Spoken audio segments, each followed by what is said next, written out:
आजच्या एका नवीन व्हिडिओमध्ये तुम्हा सगळ्यांचे स्वागत। तर आजच्या व्हिडिओमध्ये आपण टाउन हॉल विषयी माहिती घेणार आहोत। टाउन हॉल संग्रहालयाची इमारत ही वास्तुकलेचा एक उत्तम नमुना आहे।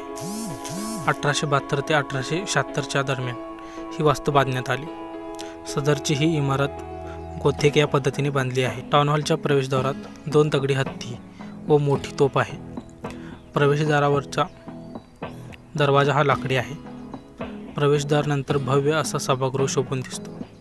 सभागृहाच्या दोन्ही बाजूला 2 खोल्या आहेत। सभागृहाच्या वरच्या बाजूस गच्ची असून साधारण 500 माणसे बसतील एवढी मोठी बैठक व्यवस्था आहे। टाउन हॉलच्या सर्व बाजूला बाग असून तेथे दुर्मिळ वनस्पती आहेत। टाउन हॉलच्या डाव्या बाजूस श्री कुक्कुटेश्वर महादेव मंदिर आहे व समोर छत्रपती शिवाजी महाराजांची संगमरवरी सुबक मूर्ती आहे।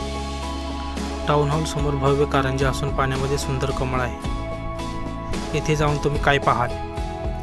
ब्रह्मपुरी येथे उत्खननात सापडलेल्या पुरातन मूर्ती, गाजलेल्या चित्रकारांची भव्य भित्तिचित्रे, कलात्मक वास्तू, प्राचीन नाणी, भरतकामाच्या वस्तू, पंखे, कपडे, पुतळे, चंदनाच्या मूर्ती, तलवारी, भाले, बंदुकतुली इत्यादी आकर्षकरित्या मांडून ठेवलेल्या वस्तू आहेत।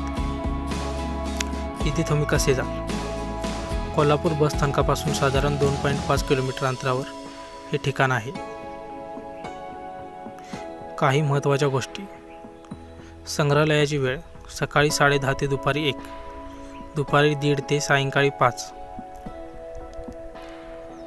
प्रवेश शुल्क प्रौढांसाठी 10 रुपये आणि मुलांसाठी 5 रुपये। संग्रहालयात फोटो घेण्याची परवानगी नाही आणि संग्रहालय सोमवारी बंद राहते। तर तुम्हाला हा व्हिडिओ कसा वाटला ते कमेंटमध्ये नक्की सांगा आणि अशा स्टाईल ब्लॉग बघण्यासाठी आमच्या चॅनलला नक्की सबस्क्राईब करा। धन्यवाद।